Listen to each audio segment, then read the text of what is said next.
Bueno, el día de hoy vamos a hablar sobre tromboembolismo pulmonar. El tromboembolismo pulmonar se define como la presencia de coágulos dentro del sistema arterial pulmonar. En el 90% de los pacientes, estos trombos pueden estar originados en los miembros inferiores. Generalmente van a ser como consecuencia de una trombosis venosa profunda. Igualmente no hay que olvidar que hay otras causas menos frecuentes, como son los trombos originados en las cavidades derechas del corazón, catéteres o los estados de hipercoagulabilidad. Entre los factores de riesgo tenemos la inmovilización prolongada, el trauma, el embarazo, el uso de anticonceptivos orales, la obesidad, el cáncer, antecedentes de trombosis venosa profunda, accesos vasculares, mutaciones de factores de coagulación. El tromboembolismo pulmonar es la tercera causa más frecuente de muerte cardiovascular aguda, solamente superado por el evento vascular cerebral y el infarto agudo de miocardio. En cuanto a su incidencia, se estima que unos 393.000 casos al año se dan en Estados Unidos y 296.000 en Europa. La mortalidad de este también es alta, con unas 110.000 muertes por año en Estados Unidos y hasta 300.000 en Europa, lo que subraya su gran importancia clínica. Estos pacientes van a tener una tríada característica, la cual es disnea, dolor torácico y equipnea. Sin embargo, solamente alrededor del 30% de los pacientes van a presentar estos síntomas. Los criterios clínicos para sospechar un tromboembolismo pulmonar están bien establecidos y han sido ajustados con el tiempo. La escala de Wells nos ayuda a estimar la probabilidad pretest de que un paciente tenga un tromboembolismo pulmonar. Esta se basa en distintos ítems clínicos. Cada uno va a tener un puntaje. Según el total, se va a clasificar al paciente en 3 grupos, en una probabilidad baja, intermedia o alta. Entonces, entre los criterios que podemos tener para esta escala de Wells están los signos clínicos de TBP, cirugía reciente o inmovilización, frecuencia cardíaca mayor a 100, antecedentes de tromboembolismo pulmonar o trombosis venosa profunda, hemoptisis, neoplasia maligna activa y tromboembolismo pulmonar como primera alternativa. Entonces, si la probabilidad es baja, no se hacen más estudios. Si la probabilidad es intermedia, al paciente se debe solicitar un dímero D. El punto de corte para este es 500 nanogramos sobre mililitro y va a ser ajustable en mayores de 50 años. Si este es menor a 500, se descarta TEP. Si es mayor, se pasa automáticamente a una imagen, o sea, angio-TC. Y si desde el inicio el paciente tiene alta probabilidad, directamente se solicita la angiotomografía. En este punto es importante abrir un paréntesis y hablar del dímero D. Este es un producto de degradación de la fibrina que aparece en sangre cuando ha ocurrido un proceso de trombosis y fibrinolisis. La gran limitación que este va a presentar es que tiene una baja especificidad, porque este puede estar elevado en muchas otras condiciones, como por ejemplo en infecciones, neoplasias, trauma, embarazo, hepatopatías, entre otros. Por eso hay que interpretar este siempre dentro del contexto clínico y no tomar decisiones basadas solamente en su valor. Este va a ser un dato complementario y no diagnóstico por sí solo. Y aunque nuestro enfoque es la imagen, no podemos olvidar que somos médicos y van a haber factores clínicos y de laboratorios, como en este caso, que deben ser de importancia. Existen varios métodos de imagen que se pueden utilizar para el tromboembolismo pulmonar, de la radiografía convencional, la angiotomografía, la resonancia magnética o la gammagrafía ventilación-perfusión. Pero en esta presentación nos vamos a enfocar en el contexto de urgencias, que es donde más impacto va a tener un diagnóstico rápido y certero, porque ahí es donde realmente vamos a hacer una diferencia. Un abordaje a tiempo va a cambiar el tratamiento y muchas veces el desenlace del paciente. Entonces, en la radiografía de tórax podemos encontrar hallazgos tanto cardíacos como pulmonares. A nivel cardíaco, lo más frecuente es que encontremos una dilatación de las cavidades derechas, lo que puede verse como un aumento en el índice cardiotorácico. Cuando la cardiomegalia es derecha, el ápex va a estar elevado, mientras que si la cardiomegalia fuera del lado izquierdo, principalmente el ápex se proyectaría más hacia abajo. También vamos a poder ver una dilatación del tronco de la arteria pulmonar. Esta va a pasar de tener un contorno convexo en la ventana aortopulmonar, que sería en esta zona. Por lo general es o una línea o como cóncavo hacia acá. Pero ya en este caso, cuando vemos que hay una convexidad, podemos pensar en que hay una dilatación de la arteria pulmonar. Y esto puede ser sugestivo de hipertensión pulmonar. En cuanto a los hallazgos pulmonares, podemos encontrar el signo de Paya, que esta es una dilatación de la arteria interlobar, el signo de Westermarck, que son áreas focales de hiperclaridad por hipoperfusión, y la clásica joroba de Hampton, que va a representar un infarto pulmonar. Este tiene forma triangular y suele ubicarse en las bases, como en este caso lo encontramos en la base derecha. Aunque estos hallazgos no van a estar siempre presentes, cuando los veamos debemos alertarnos sobre la probable posibilidad de un TEP. El signo de Fleischner es un hallazgo radiológico que se observa como una prominencia de la arteria pulmonar a nivel del ilio. Se asocia a una obstrucción significativa, generalmente mayor al 50% del lumen vascular, y puede verse hasta en un 25 a 30% de los pacientes que tienen TEP. Desde el punto de vista fisiopatológico, lo que vemos acá es una obstrucción aguda por un trombo que genera un aumento brusco de la presión intraluminal, especialmente en la arteria pulmonar derecha, provocando la dilatación, como la vemos en este caso en la imagen. La joroba de Hampton es una opacificación pulmonar periférica, generalmente tiene forma de domo o pirámide, con una base pleural y el vértice apuntando hacia el ilio. Esta se produce por hemorragia en un segmento pulmonar infartado a través de colaterales de las arterias bronquiales. Por eso también se va a conocer como el signo del cubo de hielo derretido o el melting sign. Se ve en alrededor del 30% de los pacientes con tromboembolismo pulmonar y, como pueden ver en la imagen, esta está localizada en la base pulmonar derecha, que es su ubicación más frecuente.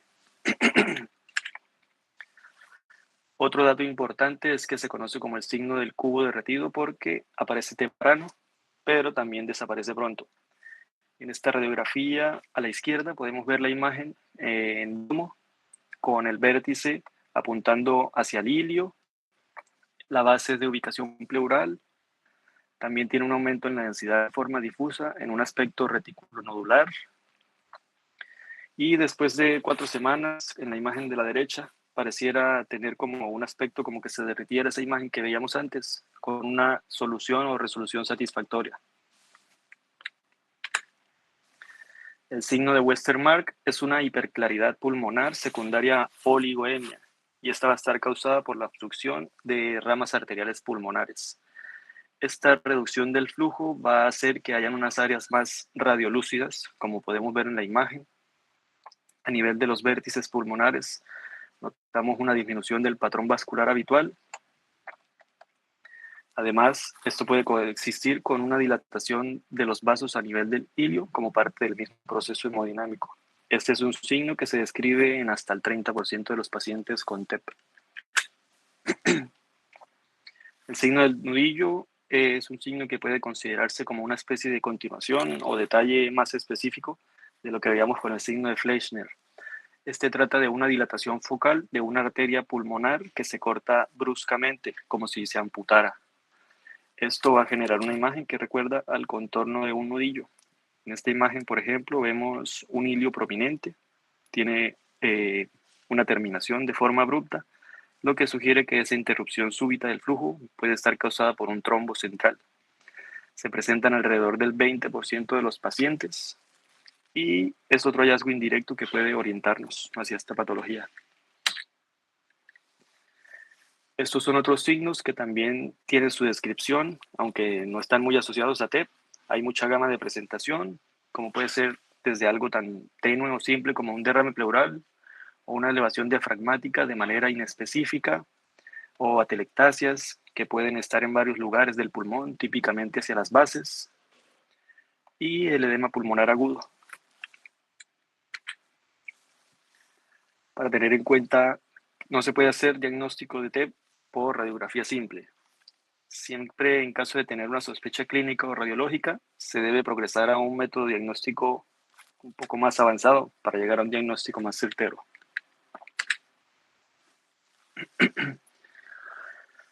Y acá llegamos al método de elección, que es el gold estándar para el diagnóstico del tromboembolismo pulmonar, la angiotomografía de vasos pulmonares. La arteria pulmonar es la primera en opacificarse tras la inyección del contraste, por eso el estudio se realiza alrededor de los 25 a los 30 segundos post-contraste. En la mayoría de los casos se coloca un ROI en el tronco de la arteria pulmonar para sincronizar correctamente el disparo del estudio. Es fundamental que revisemos todas las imágenes en los planos axial, coronar y sagital, porque esto va a mejorar significativamente la detección de los trombos, sobre todo esos que son más pequeños o que están en disposición más periférica. Cuando realizamos una angiotomografía para sospecha de TEP, hay ciertos parámetros técnicos que tenemos que conocer, porque de eso va a depender la calidad diagnóstica del estudio. Primero, usamos un bolus tracking con el ROI ubicado en la raíz del tronco de la arteria pulmonar, justo por debajo de la carina. Hacen unas 80 unidades Hounsfield y una vez alcanzado este, se va a disparar el estudio con el menor delay posible.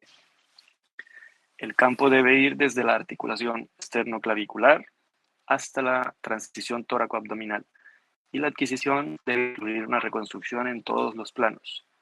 La inyección de contraste suele ser de unos 60 mililitros a unos 4 mililitros por segundo y siempre que se pueda con una vía de buen calibre. Idealmente sería con una boca 18 o 20. En cuanto a la opacificación, se considera óptimo un valor entre 210 y 300 unidades Hounsfield, siendo 250 un valor de referencia. Sin embargo, en teoría se ha visto que con densidades tan bajas como a 93 unidades, puede detectarse un trombo agudo si el estudio está bien realizado. Y como último dato técnico, en este estudio no se utiliza el gating cardíaco. ¿Qué se evalúa? Entonces tenemos que evaluar la cronología, si es agudo o si es crónico, la localización, si es central, si es periférico, y signos que nos sugieran un probable compromiso hemodinámico, midiendo la arteria pulmonar y teniendo en cuenta las cavidades derechas. El TEP agudo, entonces el tromboembolismo pulmonar agudo va a estar definido por la presencia de un defecto de relleno arterial, o sea, una ausencia en la opacificación de un sector de la arteria pulmonar. Esto debido a una obstrucción por un émbolo. Generalmente proviene del sistema venoso profundo. Este defecto puede ser total, si el trombo ocluye por completo la luz de la arteria, o parcial, si solamente produce una estenosis. En la imagen podemos ver un ejemplo típico. El émbolo se localiza en el centro del vaso y genera una interrupción del contraste. Si la obstrucción es más periférica, tiende a formar un ángulo agudo con la pared del vaso, lo que también es un signo característico del TEP agudo. Signos directos de TEP.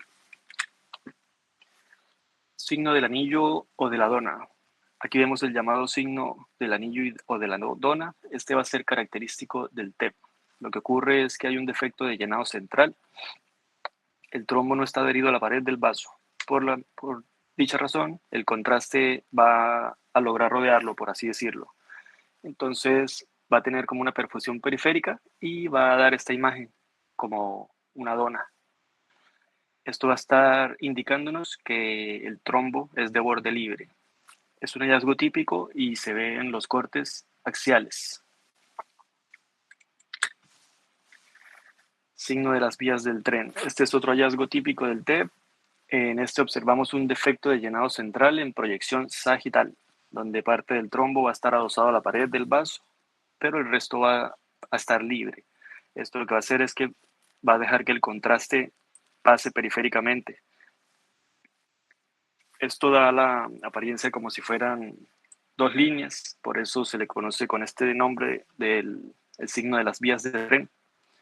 Una corresponde al trombo, la más negrita, la más hipodensa, y la otra al contraste, la que está más periférica. Si viéramos esto en un corte axial, lo identificamos, como les dije anteriormente, como el signo de la dona. Signo de la luz hiperdensa o el signo del sol naciente. Cuando un paciente con TEP agudo no logra una resolución adecuada, puede pasar a TEP crónico y este signo nos va a hablar de eso. Ya en este momento ha pasado tanto tiempo que el trombo ya se empieza a calcificar. La flecha nos va a señalar acá una imagen más densa respecto al resto del contenido vascular, es más delimitada. De esta manera lo vamos a poder ver en una tomografía simple. Y a la derecha vemos el defecto de llenado al paso del contraste con la cabeza de la flecha acá. Acá vemos otro ejemplo del signo de la luz hiperdensa. Se ven ambas arterias pulmonares, las imágenes más densas de aspecto fusiforme, acá y acá. Y al paso del contraste se ve el defecto de relleno y es más, digamos, más obstructivo, del lado izquierdo más significativo. Hallazgo incidental en pacientes oncológicos. El TEP puede ser un hallazgo incidental, especialmente en este tipo de pacientes que se realizan estos estudios como por control, ya sea por sus patologías de bases. En este caso, observamos una opacificación endoluminal heterogénea en las arterias segmentarias, subsegmentarias de la base pulmonar derecha. Esto le genera a uno la sospecha de TEP, por lo que entonces en ese caso se ajusta la ventana, el nivel y el ancho de ventana, lo cual va a permitir hacer como que se vea más marcado todavía dichos hallazgos. Entonces como que resalta más la diferencia de contrastes.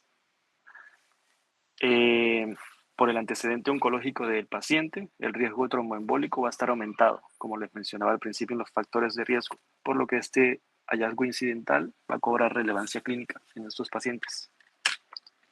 Signos indirectos de TEP. Otros datos indirectos del tromboembolismo pulmonar son la atelectasia y el vidrio esmerilado. La atelectasia la podemos ver como un aumento de densidad en forma de domo, con el vértice apuntando hacia el ilio y la base pleural, como en este caso. Es el mismo que veíamos en la radiografía del inicio como el melting sign.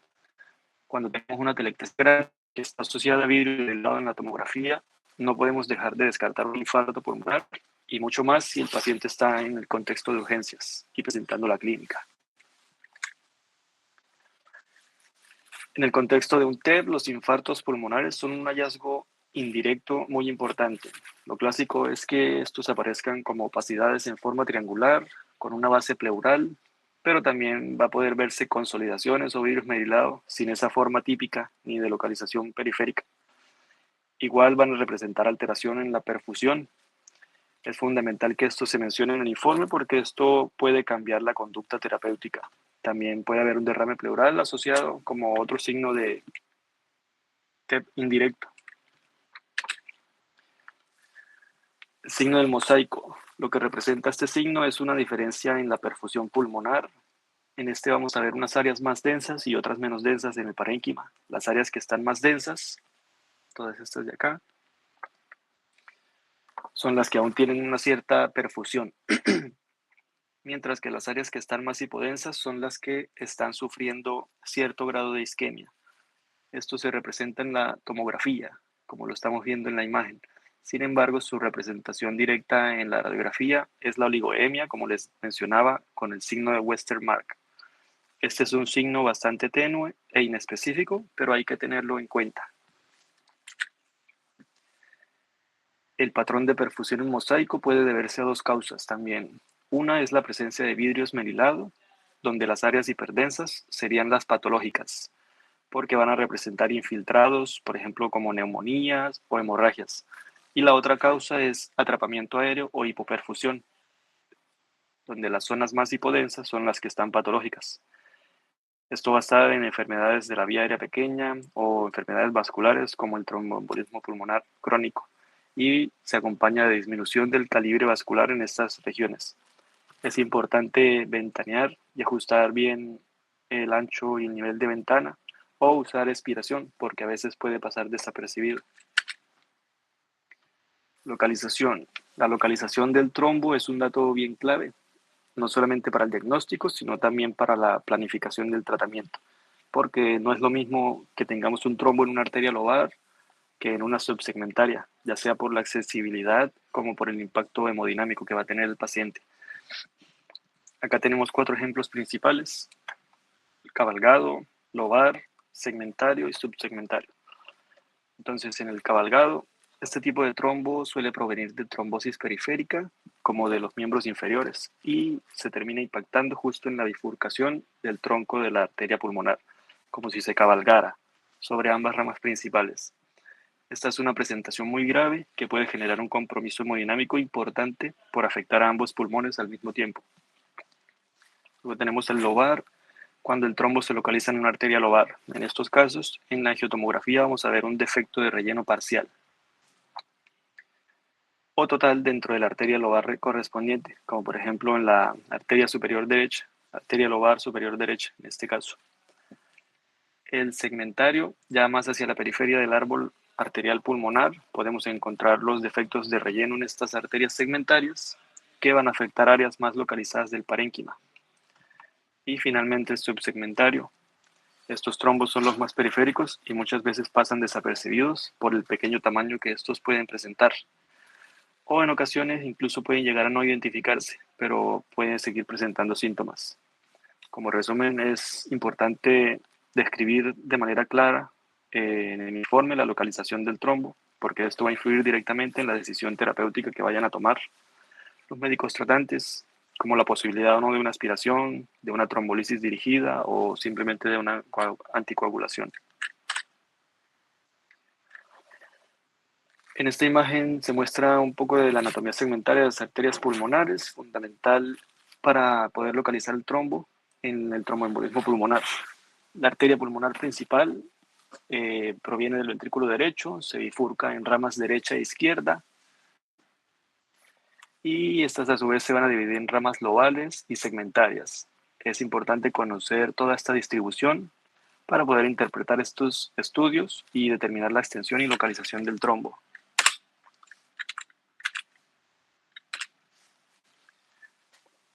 Estadificación de la gravedad. Bueno, hasta ahora repasamos algo de la anatomía de las arterias pulmonares y vimos por qué es la importancia de conocer esta para poder localizar al trombo de manera correcta. Pero también es importante destacar que la localización o la extensión del trombo no siempre va a estar correlacionada directamente con la gravedad clínica del paciente. La clasificación de la gravedad del TEP fue propuesta por la AJA y se divide en 3 categorías: masivo, submasivo y no masivo. Es importante destacar que esta clasificación no se basa en la extensión del trombo, sino en la repercusión clínica, o sea, en el estado hemodinámico del paciente. En el caso del TEP masivo, el paciente se va a encontrar en un estado de choque. En esta situación, nosotros como radiólogos probablemente no vamos a utilizar este término porque esto se trata de un diagnóstico clínico, no tanto radiológico. En cambio, en los TEP submasivos y no masivos, ahí sí podemos aportar más desde la imagen. En el submasivo vamos a encontrar signos de falla cardíaca derecha, mientras que en el no masivo o el de bajo riesgo no hay compromiso hemodinámico ni tenemos tampoco disfunción ventricular. Como pueden ver acá, la mortalidad varía significativamente entre estas 3 categorías y va a ser mucho mayor en la forma masiva. Justamente para poder identificar un TEP submasivo es fundamental saber reconocer los signos tomográficos de falla cardíaca derecha, que es lo que vamos a ver a continuación. Volviendo a la clasificación submasiva, este es el escenario donde como radiólogos podemos aportar más información, ya que hay signos indirectos que nos hablan de una falla cardíaca derecha y uno de los principales es la dilatación de cavidades derechas. En la imagen de la izquierda vemos en un corte axial de una angiotomografía donde se observan defectos de llenado en las arterias pulmonares principales. Y unos cortes más abajo, en la imagen de la derecha, vemos el corazón del paciente. Ahí ya podemos notar que hay una gran discrepancia entre las cavidades cardíacas del lado derecho y las izquierdas, viendo que las derechas están claramente más dilatadas que las del lado izquierdo. Esto nos puede hablar de falla cardíaca derecha y la clave aquí es que la relación normal entre las cavidades derechas e izquierdas es 1:1. Cuando esta relación se pierde y las derechas dominan sobre las izquierdas, estamos ante un hallazgo compatible con TEP submasivo. En el tromboembolismo pulmonar, lo que se suele ver es una dilatación del ventrículo derecho. Como regla general, tenemos que el ventrículo izquierdo debe ser más grande que el ventrículo derecho. y las aurículas deben ser más pequeñas que los ventrículos. Esta regla se altera, puede sugerir patología en las cámaras cardíacas, por ejemplo, como sobrecarga por hipertensión pulmonar o por una disfunción ventricular. Cuando tenemos dudas sobre si hay o no estos signos, una herramienta útil es la medición de las cavidades cardíacas, en especial la relación entre el ventrículo derecho y el ventrículo izquierdo. Lo que hacemos en este caso es medir la pared endoluminal a pared endoluminal de cada ventrículo, como mostramos aquí en esta imagen. Luego de eso calculamos la relación B de BI, o sea, se dividen estos, que normalmente debe ser menor o igual a 1. Si esta relación es mayor a 1 o incluso mayor a 1.2, según algunas fuentes, ya podemos estar hablando de una dilatación del ventrículo derecho. Se debe evaluar también el septum interventricular. Por lo general se debe ver como una línea o estar abombado hacia el ventrículo derecho. Esto es por la mayor presión que ejerce el ventrículo izquierdo sobre el derecho, que estaría dado en condiciones normales. Pero cuando esto está alterado y la presión del ventrículo derecho es mayor que la del izquierdo, este va a estar abombado hacia el ventrículo izquierdo y puede ser otro hallazgo de hipertensión pulmonar. Otro signo tomográfico importante es la dilatación de la arteria pulmonar. Normalmente la arteria pulmonar principal debe medir alrededor de unos 30 milímetros de diámetro desde la pared lateral a nivel de la bifurcación de esta. También es útil medir las arterias pulmonares principales. La derecha típicamente mide 16 milímetros y la izquierda hasta 14 milímetros. Pero estas medidas pueden ser variables dependiendo del sexo, de la edad y del índice de masa corporal del paciente. Un punto clave es la relación con la aorta. Si el paciente no tiene ninguna patología en la aorta, la arteria pulmonar y la aorta deben tener un calibre similar 1 a 1. Cuando esta relación se pierde o está alterada y la arteria pulmonar sobrepasa o está significativamente dilatada, como en este caso, puede sugerir una hipertensión pulmonar aguda. En este paciente, con un probable TEP agudo, observamos una dilatación del tronco de la arteria pulmonar y de ambas ramas principales, lo cual es un hallazgo indirecto pero relevante. Otro hallazgo que puede sugerir disfunción ventricular es el reflujo venoso, visible en la fase arterial del estudio. En esta imagen, aunque estamos en una fase arterial, porque vemos que la aorta ya está opacificada. También podemos observar que el contraste se ve en la vena cava inferior y en las venas suprahepáticas. Esto no sería lo esperable, y esto va a estar dado por un reflujo retrógrado del contraste que llega desde el corazón, que llegó al corazón derecho, pero debido a que tiene un mal manejo hemodinámico, en lugar de seguir el curso normal, entonces este va a retroceder hacia la circulación hepática. Este fenómeno no es algo normal y nos habla de que hay una sobrecarga del sistema venoso sistémico, específicamente por una disfunción del sistema cardíaco derecho. TEP crónico. Es importante que no se nos pase.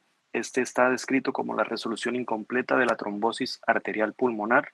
Sus complicaciones son diferentes a las del TEP agudo. Cuando los pacientes no tienen una resolución adecuada, pueden evolucionar a TEP crónico. ¿Qué es lo malo con esto? Que los pacientes pueden llegar a desarrollar una hipertensión pulmonar severa secundaria a la tromboembolia pulmonar, y en estos pacientes la tasa de supervivencia a 5 años es de aproximadamente el 30%, por lo que la caracterización y el reconocimiento temprano de estos pacientes, aun cuando estén asintomáticos, podría ayudarnos en la calidad de vida y en la mortalidad de los mismos. En el TEP crónico, los hallazgos tomográficos pueden ser más sutiles o indirectos que en el TEP agudo. Aquí vamos a revisar algunos signos claves. Entre estos tenemos el afinamiento distal de las arterias pulmonares. A veces no vamos a ver el trombo directamente, pero sí vamos a ver un adelgazamiento de las arterias distales, lo que va a reflejarnos que hay unos cambios postrombóticos previos, como fibrosis o pérdida del lecho vascular. Trombosis en la periferia del vaso con ángulos obtusos, esto es cuando se identifica un trombo. Muchas veces puede estar ubicado en la periferia del vaso, no centralmente, y va a adoptar formas irregulares con ángulos obtusos. Esto se debe a que el trombo se va remodelando con el tiempo y puede haber recanalización parcial del vaso afectado. Oclusión crónica. Otro signo sugestivo es ver las arterias que se amputan de forma abrupta en un segmento, sin continuidad distal visible. Esto va a sugerirnos que puede haber una oclusión crónica, aunque no siempre va a distinguirse con claridad. Y los émbolos calcificados. En los casos ya más avanzados, los émbolos pueden comenzar a calcificarse, lo cual es un hallazgo típico del TEP crónico, aunque no es muy frecuente de encontrar. Estos hallazgos es importante mencionarlos porque nos hablan de una embolia pulmonar que no es reciente y pueden explicar síntomas persistentes como disnea o hipertensión pulmonar crónica. En el TEP crónico la morfología puede variar un poco respecto a la del TEP agudo. El trombo tuvo mucho tiempo ya para remodelarse en este contexto y podemos ver algunos tipos de morfología, como en la imagen de la izquierda, que el trombo se adosa de manera lateral a la pared del vaso, haciendo una morfología en semiluna, como se muestra por acá. La luz va a estar bastante disminuida y el grado de estenosis puede ocasionar cierta repercusión hemodinámica en el paciente, dependiendo de cuánto esté disminuida la luz del vaso. Otra morfología que vemos es la morfología en banda. Esta de acá. Esta se va a ver como unos pseudoseptos o como tela de arañas y se ve gracias a que la trombosis que tuvo el paciente, la trombolisis que tuvo el paciente previamente. Y la otra que podemos encontrar es la recanalización. La sangre, por la misma presión que lleva, empieza a destruir el vaso, a destruir el trombo.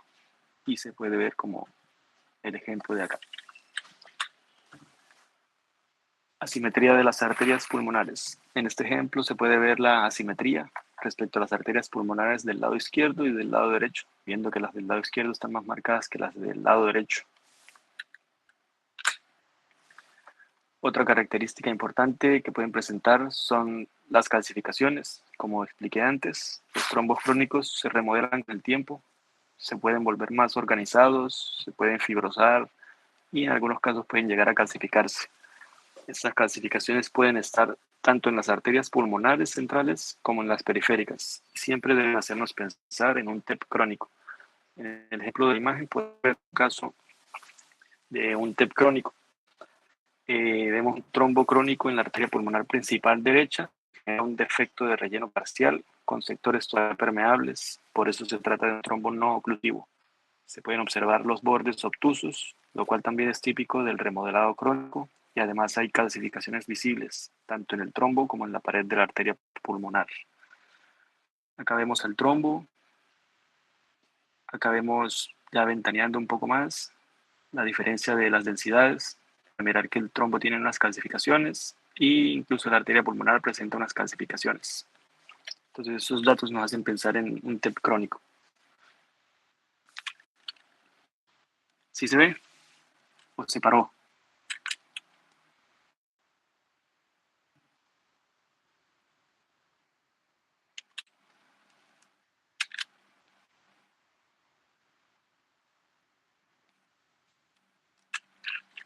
Buenas, ¿se oye?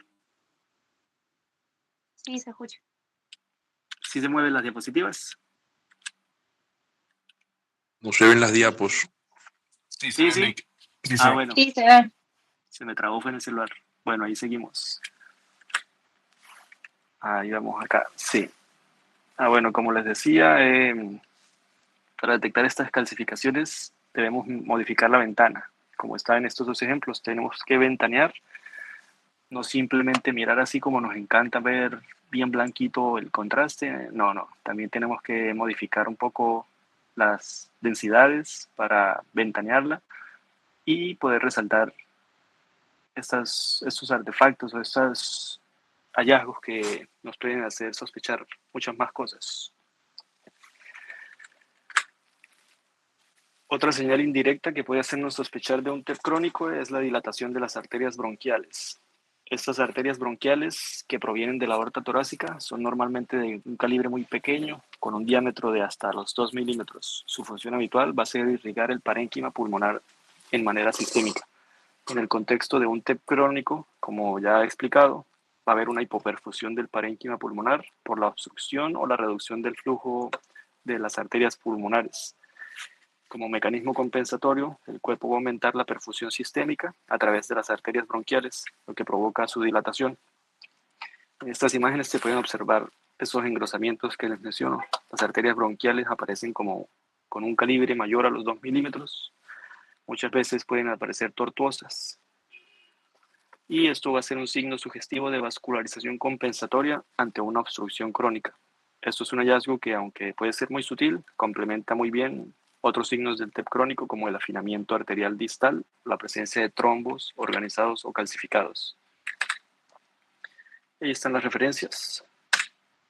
Listo.